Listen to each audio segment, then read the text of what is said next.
with the Korea deal, there are a few parts to this. There's some, national security related issues, which are really, not in my wheelhouse. And we have some pure trade issues where they've had some non-tariff barriers to us for a long time, and we've resolved a lot of those, so that's great. And then there's another piece which is really about investment going forward. The Koreans have a great plan to invest in U.S. shipbuilding, even more than they've already done it. And so they're talking right now, frankly, about how to implement Korean investment in the United States in the best way to make sure that we're... And especially towards shipbuilding. We're very much involved in getting the shipbuilding going again, which really we should have never lost. Years ago, they lost that. Many decades ago. But we were number one. We'll be either number one or right up around them. China's making a lot of ships. I take my hat off to them. Now, they wouldn't if we had that situation where we charged essentially a fee, but we're not looking to hurt their shipbuilding industry. Mr. President, are you concerned Have the Koreans asked for any visa guarantees after that immigration raid? No, but you know how I feel. I was very much opposed. Look, when they come in and they're making very complex machinery, equipment, things, they're going to have to bring some people in, at least at the initial phase. In that case, it was batteries. Batteries are very complex, and they're actually very dangerous to make. You can't just pick people off an unemployment line and say, we just, opened up a $2 billion battery factory.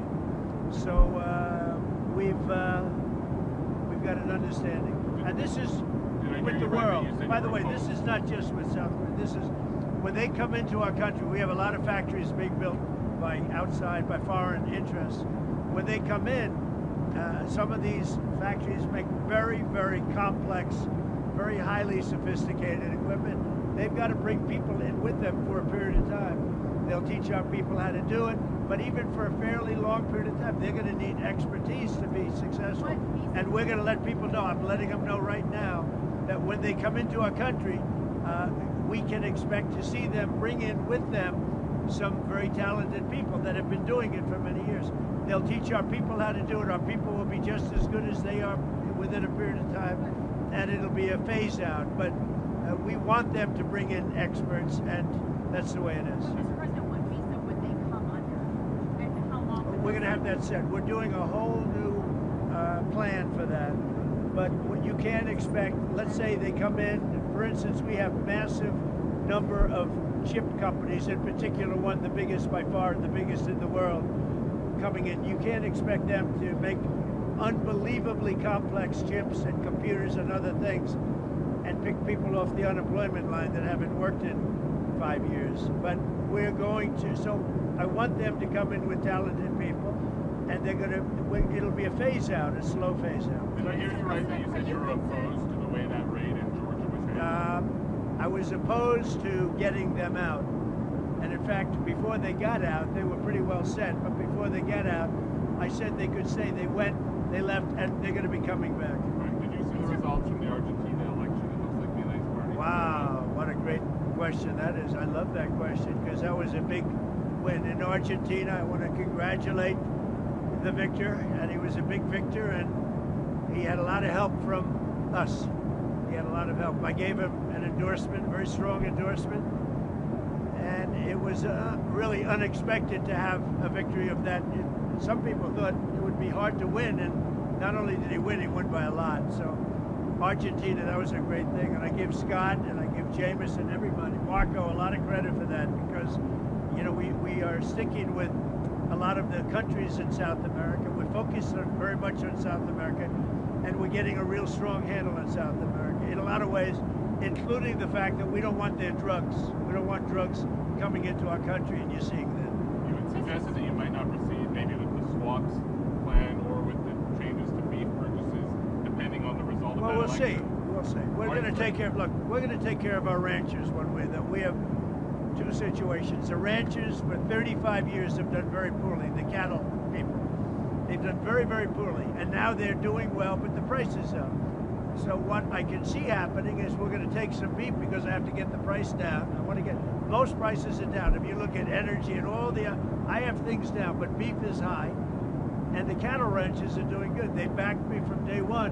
What we're going to do is we're going to make sure that they don't get hurt, but we have to also make sure that I get the prices down. I want to get the prices down like I did with eggs, like I did with lots of others. We had a couple of them where, when I first took over, eggs were double and quadruple what they were. That was Biden's fault. A lot of this is Biden's fault too. And we're going to get the price of beef down, and I'm going to make sure the cattle ranchers don't get hurt. Mr. President, you talked about North Korea on your way here. Have you heard anything back from I haven't mentioned it. I haven't said anything, but I'd love to meet with him if he'd like to meet. I got along great with Kim Jong-un. I liked him. He liked me. If he wants to meet, I'll be in South Korea. Would you extend your trip in order to try to meet Say it. Kim? Would you extend your trip in Asia in order to meet with him? Well, I hadn't thought of it, but I think the answer would be yeah, I would do that, sure. Well, and if, when you do, It's our last stop, when so it's pretty easy to do. Yeah, I would do that. when you do meet with him, sir, With Kim Jong-un? yes, what does the U.S. have Well, to I offer didn't say I him? was meeting with him, but if he'd like to meet, I'm around. You know, I'll be in South Korea, so I can be right over there. We'll hop. But what could the U.S. offer him at this point? Well, we have sanctions. Well, that's pretty big to start off with. I would say that's about as big as you get. Anything as like an inducement to do I a don't deal? know. I just had a good relationship with him. I would love to see him if he wants to, if he even gets this message. We haven't mentioned anything, but he knows I'm going over there. If he'd like to meet, I'd love to meet him. Sir, are you concerned about flights being halted at LAX due to shortages for air traffic controllers? Is there a way we can pay them? Yeah, there is, but the Democrats should just do a simple extension. That's the best way. The Democrats are holding it up. They want a $1.5 trillion for people that came out of prisons, for illegal aliens that come into our country. We don't want to do that because that will really hurt the health care that we have in our country. And frankly, we'd like to see better health care, period. But even We're if not looking to do that. The Democrats can solve that problem with air traffic control. All they have to do is say, the country's open. We only need 5 votes. The Republicans are with us. We only need 5 votes. So let's see what happens. I would imagine that gets taken care of. Not only the controllers, but other people too.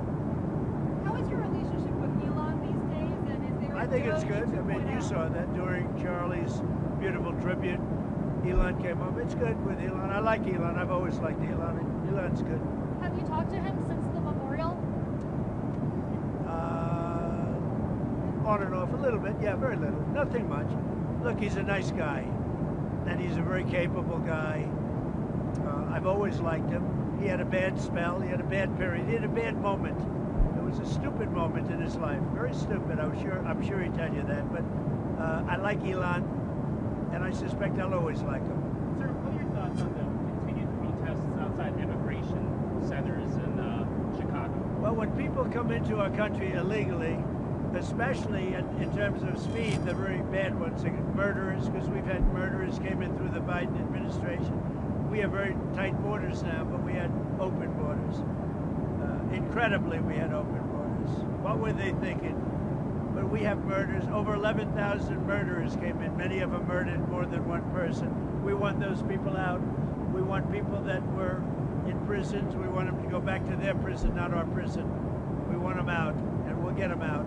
Get them all out. Do you think deportations It was really a terrible mistake that was made. When you think of it, so much of our time is spent on that subject, and it's a big subject because it's probably 20 or 25 million people, the real number. And of the 25 million people, it's, millions of people should not be here. Now, all of them shouldn't be here if they came in illegally, but we have to get the criminals out. Washington, D.C. is doing great. Memphis is starting to do great. We just started there 2 weeks ago. Any place we touch is going to do well.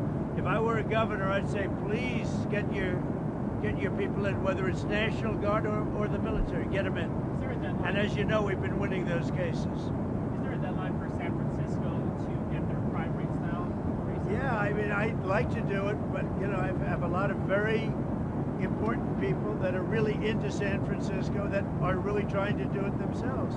I said, we can do it better because we have a strong group, a tough group, a group that has powers that other people don't have. Locally, you don't have the powers that the federal government has. And we can do a better job of it faster. But I listened to a few of the people, Jensen, who's fantastic, from NVIDIA, as you know, and Mark from, Time Magazine, among a lot of other things, right? He's a good man. And they would love to give it a shot. And I say, go ahead, do it. And I would have done that with Chicago, but Chicago is very far along the way. We have to do something with that. If I have a lot of friends influential in Chicago, if they call me, maybe I do the same thing, but we have to save Chicago immediately. We can do that pretty easily, but we have to get in quickly. Can I go back to Argentina quickly? Yeah. What do you think the state of the fiscal situation is there now? Do you think you'll have to do another Well, we have the all-time deal? expert right here. I think right now we've made a lot of money based on that election because the bonds have gone up, their whole debt rating has gone up. You know, that election made a lot of money for the United States. Now, we're not in that for money per se, but if you look at the value of the bonds, the debt, Scott, you can go ahead. Yeah, I think the great victory in this election, President Milei, I think he is going to expand his coalition, and you know they have some big refinancings next year. But the Argentinian people have spoken. President Trump, that they know that the U.S. is their ally. Thanks to President Trump, we're behind them, and that they're going to be able to fix their fiscal and keep on the road. He's working against 100 years of bad policies, and he's going to break them thanks to the support for the United States. And we're helping other South American countries also, as you know. Will they need more support, or would you consider it if they need We it? might. Yeah, we would consider it. Yeah, well, look, I think they'll be in good shape. Yeah, we think the market's going to do it from here. Now that he's gotten over this, as I always said, this was a bridge. We've bridged him. Thanks to President Trump's support, he did better than anyone ever expected. The Peronis said it wasn't a fair election because we were running against Donald Trump too. And now I think the market is going to take care of itself, and it's going to have a lot of confidence in his policies and the way forward. The polls were very wrong on that election. I mean, the polls really got it wrong. That was an election they said was going to be lost, and not only was it won, but it was won by a lot. And maybe we did help. I hope we helped. Sir, for you or Secretary Rubio, over the weekend, Israel assassinated a military official of the Palestinian Islamic Jihad movement. Does that violate the ceasefire law between Israel and Hamas, or are they treated as a separate group? You're talking about the strike against the Palestinian Jihad individual? Yes. Yeah, look, Israel didn't surrender its right to self-defense. Obviously, the ceasefire is based on obligations on both sides. By the way, we'd also like to see Hamas speed up the return of hostage bodies. We still have 13 hostages, 2 Americans included. But we don't view that as a violation of the ceasefire. They have a right. There's an imminent threat to Israel, and all the mediators agree with that. How transparent is the Trump administration? You got Scott, you got Jameson, you got Marco. We're not saying you please don't ask this question. You can ask anything you want. There's never been anything like this. Do you agree with that? Well, I just wanted to ask a clarifying question from my earlier thing. You said 5 Fed candidates. That's Waller, Hassett, Warsh, Ryder, and Bowman, right? Reader, and Bowman. Okay, all right, thank you. I just wanted to clarify. Whether a surprise 5th, and you added a surprise 6th occasionally with Secretary Bessent. He likes what he's doing too. I don't think you couldn't pull him out of there no matter what. It's like Caroline. How's Caroline doing? Good? Would you say she's doing good or just okay? I think she's doing. She's been very gracious to us. She's doing very good. Yes, no, Without her, we wouldn't be here right now. She's doing great. When do you think you'll make a decision on the Fed? Last Fed? I'd say maybe by the end of the year. Yeah, before Christmas, right around. I think by the end of the year. Early next year, but by the end of the year. We want to get too late out as soon as possible. Sir, We want to be too early when too late. Sir, Steve Bannon said in a recent interview that there could be plans for you to be able to run and potentially win a 3rd term in 2028. Is that something you'd be willing to challenge the court to be Well, able I haven't really thought about it. We have some very good people, as you know, but I have the best poll numbers I've ever had. I mean, I just solved 8 wars and a 9th is coming. I believe Russia, Ukraine will happen. But we just did, we just left, and when you look at the treaty we just did, that was a war, that was thousands of people were already shot at the border. And when you look at what we just did, was pretty amazing. Pretty amazing. We got a lot of good credit. And I really have to thank Malaysia for that, because they really, the Prime Minister and everybody really helped get the 2 countries together. But It was quite a great peace treaty, but that was one of 8, and makes me feel good. I mean, it's millions of people that we saved. I saved the lives of millions of people. That's what's important. Yeah. Who are the very good people? They are good people. You said that for 2028, they're very good people. Who are they? Well, we have great people. Well, I don't have to get into that, but we have one of them standing right here. We have JD, obviously. The vice president is great. I think Marco's great. I think, I'm not sure if anybody would run against us. I think if they ever formed a group, it would be unstoppable. I really do. I believe that. I would love to do it. I have my best numbers ever. It's very terrible. I have my best numbers. If you read it, am I not ruling it out? I mean, you'll have to tell me. All I can tell you is that we have a great group of people, which they don't. They have Jasmine Crockett, a low IQ person. They have AOC's low IQ. You give her an IQ test, have her pass like the exams that I decided to take when I was at Walter Reed. Those are very hard, they're really aptitude tests, I guess, in a certain way, but they're cognitive tests. Let AOC go against Trump. Let Jasmine go against Trump. I don't think Jasmine, the first couple of questions are easy. A tiger, an elephant, a giraffe, you know. When you get up to about 5 or 6, and then when you get up to 10 and 20 and 25, they couldn't come close to answering any of those questions. The readout from Walter Reed mentioned advanced medical imaging. Did you get an MRI? Can you tell us what that was? I did. I got an MRI. It was perfect. Yeah. I mean, I gave you the full results. We had an MRI, and in the machine, you know, the whole thing, yeah. And it was perfect. Yeah. Can you say what in particular they were? You could ask the doctors. In fact, we have doctors traveling with us, but I think they gave you a very conclusive. Nobody has ever given you reports like I gave you. And if I didn't think it was going to be good, either I would let you know negatively, I wouldn't run, I'd do something, but the doctor said some of the best reports for the age, some of the best reports they've ever seen. One theory on how you might try to serve a third term is that you could run as the vice president. Yeah, I'd be allowed to do that. Is it the White House, or the White House counsels, or your legal position? I guess? You'd be allowed to do that, but I wouldn't do that. I think it's too cute. Yeah, I would rule that out because it's too cute. I think the people wouldn't like that. It's too cute. It's not. It wouldn't be right. Sir, a golf-related question. Do you mind? Personally, the most difficult shot for you in golf. You mean right now? Well, yeah. How will you play it? The most difficult shot. It used to be chipping, but I've become a very good chipper. I hit them all pretty good. I'm a pretty good golfer. I won 38 club championships. That's pretty good. I mean, pretty much I hit. I'm very solid, very consistent, pretty long. I mean, I hit the ball pretty long.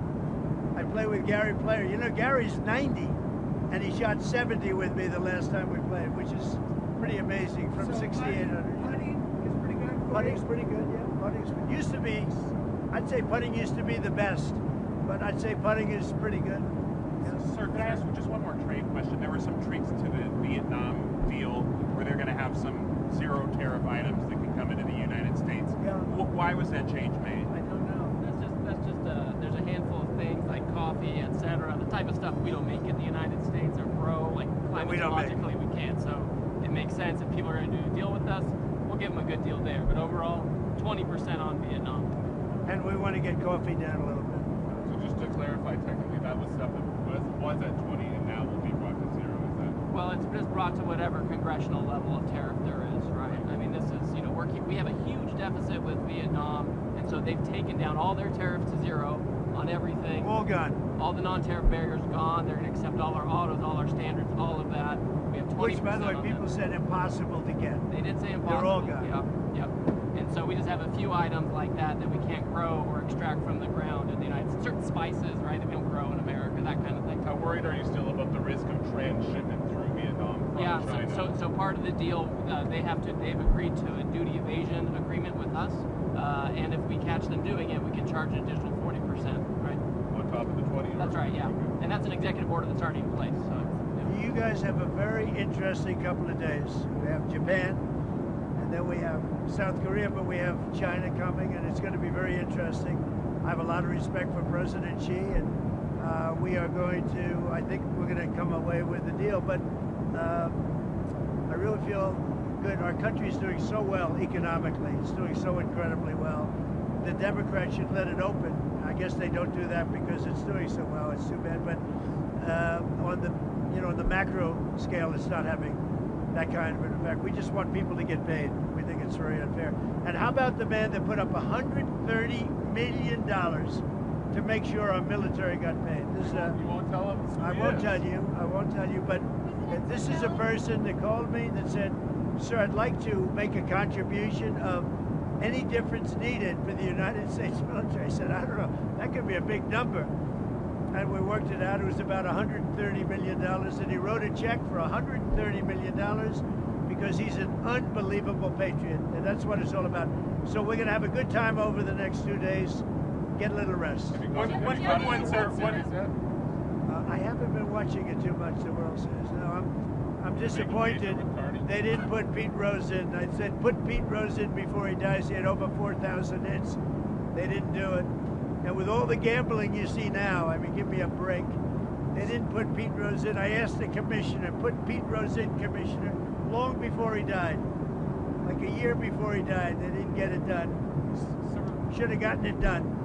Pete Rose was a great baseball player. One quick one. Just you said yesterday that you might invite China to Mar-a-Lago. Yeah. When would that be? Well, sometime after. I'm going to go. We pretty much agreed that I'll be going to China. When is that? In the earlier part of the year. Okay.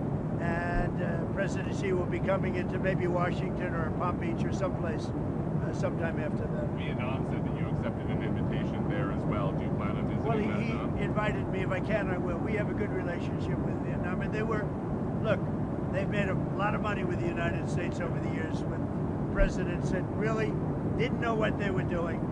But now, as you know, Vietnam is not charging us tariffs. And that's a big step. And based on that, I would. That's a big move. On Friday, Ambassador Greer launched a 301 on whether China reneged on its Phase 1 deal. Is that part of these talks? Would you pause that? How connected is that to the Thursday talks and the talks you've been having? It may be a part of the talk, but it may be a part of just the negotiation. That was a separate deal from before, and there's a lot of view in the United States that they didn't keep aspects of that deal. So we're just looking into it. That's continuing, but we're really focused if all works out well, I'm sure they'll be able to talk us out of it. You agree? We'll see. I think so. It's up to you, sir. I have a feeling they'll talk us out of it. You long said that you have a great relationship with Xi Jinping. You really get along. Yeah. Could you just elaborate on that? What about your relationship is so great, and what about him? I just like him. We were obviously that was hurt pretty badly by COVID when COVID came in through Wuhan. Everybody knows that. I always said it. I said it right from the beginning. So that had an impact, but an impact for a lot of reasons. Number one, we didn't get to speak as much because we're all busy getting out of that nightmare. But no, I think I have a very good relationship, as good as anybody, and I would say that likewise with him. Thank you very much, everybody. Thank you, Mr. President. Can I ask about the FIFA president has been following you around?